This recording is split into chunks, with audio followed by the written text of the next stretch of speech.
On va voir comment prendre en main la tablette. Première chose qu'on va voir du coup, ce sont les applications. Si vous vous rendez dans le self-service, vous devez avoir sur votre tablette d'installer toutes les applications utiles et de base.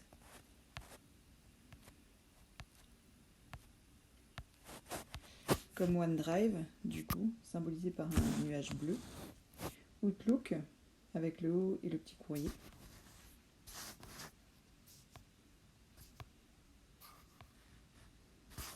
Teams, afin de recevoir les devoirs que vous envoyez à l'enseignant. Word et aussi PowerPoint. Lorsque vous voulez du coup télécharger une application, vous avez juste à cliquer sur Installer et attendre que l'application s'installe dans votre bureau.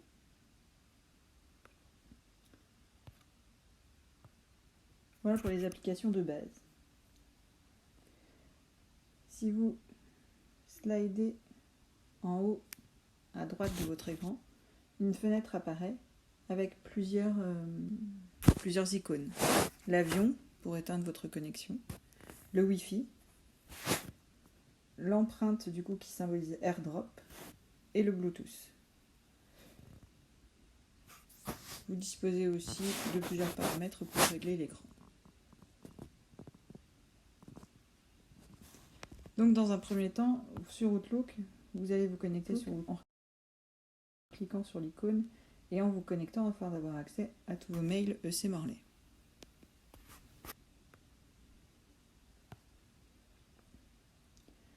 Sur Office 365, du coup, quand vous utilisez votre adresse élève.ecmorlaix.fr, vous avez accès gratuitement à toute la base Word, PowerPoint. Et quand vous allez vous connecter sur n'importe quel ordinateur, n'importe quel téléphone portable, sur n'importe quelle tablette, vous allez pouvoir avoir accès à toute cette base-là. Office 365 se connecter. Donc là, mon adresse mail est déjà remplie.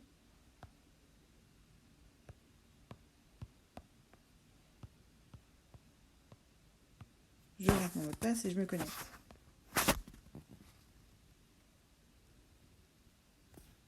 Donc avec votre adresse EC Morlaix, vous pouvez vous connecter de partout. Si votre tablette ne fonctionne plus, vous pouvez avoir accès à tout, n'importe où. Et vous avez du coup sur le bureau, s'affiche installer Office 365.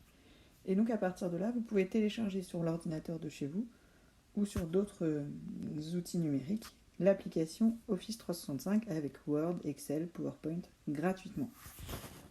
C'est valable sur 5 ordinateurs ou supports numériques. Donc ensuite, si je veux prendre une photo, je vais tout simplement dans l'application photo.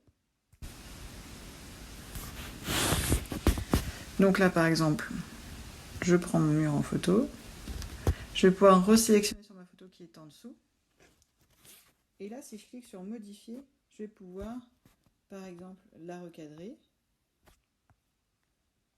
Si je veux sélectionner qu'une partie de ma photo. Et si je clique sur les 3 petits boutons en haut, qui sont dans un rond, avec annoter, là je vais pouvoir faire du dessin par exemple.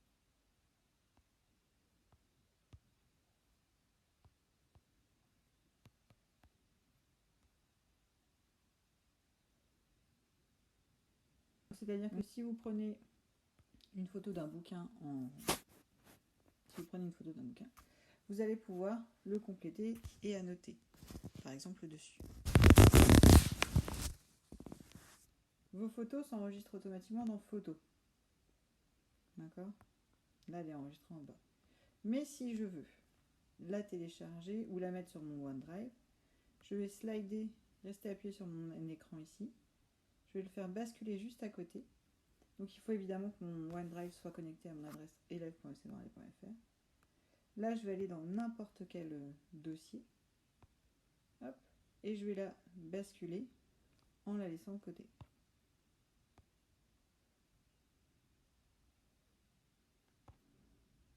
Et vous voyez là, chargement du fichier 1 sur 1, elle est en train de se télécharger.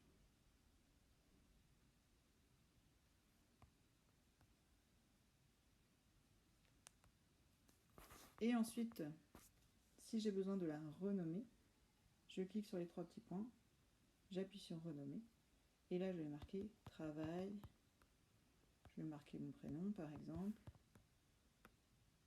et je sais pas si c'est un exercice pour la PSE, je vais marquer PSE. Comme ça, si j'ai à l'envoyer à mon enseignante ou à mon enseignant, le document est renommé. Donc maintenant, on va s'intéresser à l'application OneDrive, qui est donc le petit nuage. Donc le principe du Drive, c'est que voilà, votre petit nuage, avec tous vos cours et tous vos dossiers, il est n'importe où que vous soyez.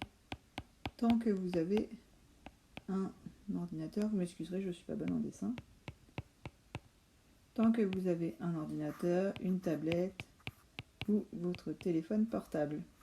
Que vous soyez en France, à Morlaix, chez vos grands-parents, chez vos parents, en Belgique, au Brésil, peu importe, vous y avez accès en passant par ent.ecmorlaix.fr.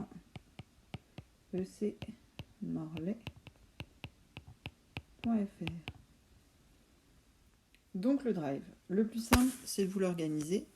Donc ça, c'est votre page d'accueil. Vous avez en bas du coup une liste d'endroits sur votre Drive.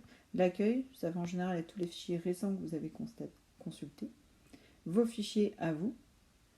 Ensuite, il y a le petit onglet appareil photo, c'est si vous voulez numériser un document, on y reviendra. Les dossiers partagés, tous les documents ou les dossiers que les profs ou vos camarades vont partager avec vous. Et ensuite, il y a la bibliothèque, qui du coup reprend en lien avec Teams. Donc un fichier. Vous avez la loupe, par exemple, si vous voulez chercher un document. Par exemple, si je marque planning, je vais retrouver tous les documents qui sont en lien avec planning dans mon Drive. Ensuite, si vous cliquez sur le plus, vous allez soit pouvoir numériser un document, donc là ça revient à utiliser l'appareil photo. Vous allez pouvoir numériser un document, un tableau blanc, une carte de visite ou une photo. Et ensuite, sur le même principe, vous allez le renommer. Vous pouvez charger un document qui n'est pas forcément sur votre Drive, comme par exemple des photos, ou encore en lien avec les fichiers qui sont sur votre tablette et qui ne sont pas sur la plateforme Drive. Donc si je veux créer un dossier par exemple pour chacune de mes matières, je vais commencer par l'anglais. Donc voilà, là ça m'a mis directement dans le fichier anglais, mais du coup il est bien là, anglais. Je vais créer un document Word. Monsieur Toudic et Mme Rétif m'ont demandé de faire une petite présentation et de l'envoyer par Word. Donc du coup, là je vais nommer My name is Charlène. Point. Et si par exemple je préfère parler plutôt qu'écrire,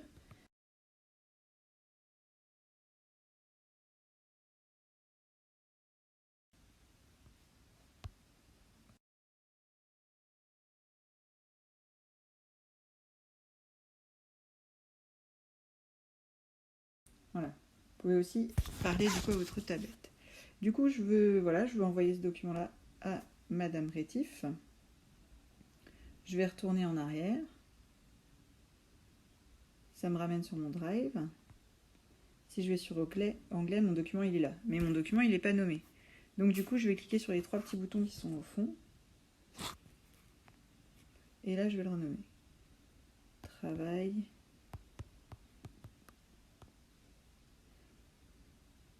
Du 2 octobre. Et je mets mon prénom. Parce que Mme Rétif va sûrement en recevoir beaucoup. Donc qu'elle puisse savoir que c'est bien. Voilà. Et ensuite, si je reclique sur ces 3 boutons-là, je vais pouvoir le partager. C'est-à-dire l'envoyer à quelqu'un qui va pouvoir y avoir accès. Sur ce document-là, soit elle va pouvoir, si je clique là, le modifier directement, ou juste le consulter. D'accord ? Elle ne va pas pouvoir écrire par-dessus. Et là, par exemple, si je commence à taper Rétif, je vais tomber sur Madame Rétif. Et je clique sur envoyer, et puis c'est bon.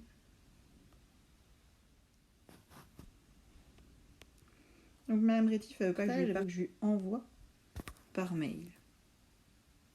Donc là, je retourne sur mon application Outlook. Je clique sur nouveau mail. Là, je vais taper Agnès. Rétif, je vais tomber sur objet, je vais marquer devoir, 2 octobre. Hop. Donc bonjour madame. Veuillez trouver en pièce jointe mon travail. J'arrête. Et là, je vais cliquer sur le petit trombone, joindre un fichier. Fichier. Donc, si vous voulez ajouter votre pièce jointe, vous allez dans le dossier où elle se trouve.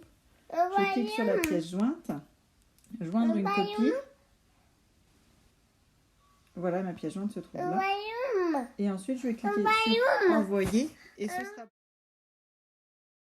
Il est aussi possible de compléter un PDF.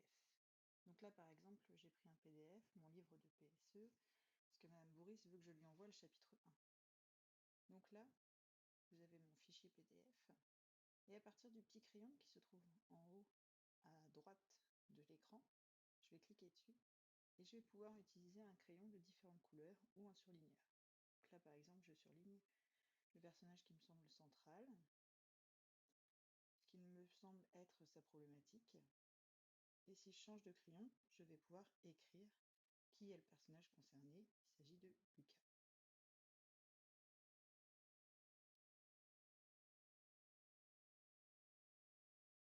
Donc ensuite, si je veux partager ce document, je vais cliquer non pas sur les 3 petits points, mais sur le petit symbole avec la flèche. Et là, je vais choisir ma personne qui va être destinataire de ce courrier-là.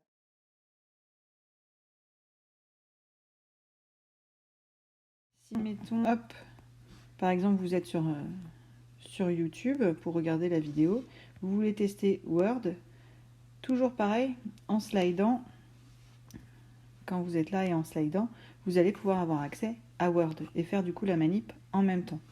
Sur le Drive, c'est pareil, vous pouvez avoir votre Drive en parallèle. Ce qui fait que quand vous avez une étude de doc à faire et que vous voulez répondre sur Word en parallèle, vous pouvez le faire.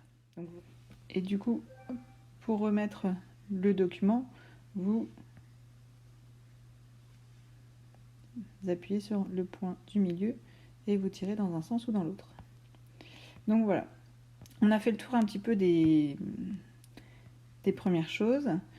Maintenant, vous allez devoir répondre à un petit questionnaire pour voir si vous savez bien faire ou pas. Vous répondez peut-être à ce questionnaire aussi au fur et à mesure, à voir votre fonctionnement.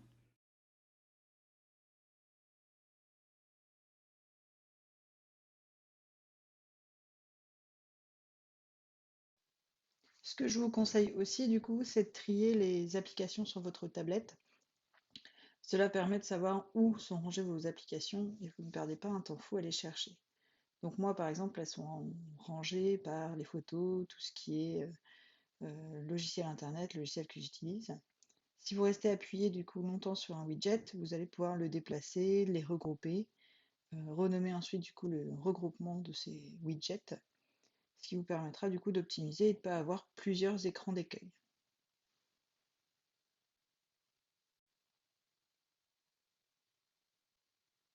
Là par exemple, je renomme école et du coup je sais quels sont les widgets qui sont dedans. L'autre petite chose sur Word, si vous avez besoin de corriger par exemple, lorsque c'est souligné en rouge, ça vous indique une faute d'orthographe. Donc là, au lieu de formatons, c'est formation. Et Word me le fait signaler.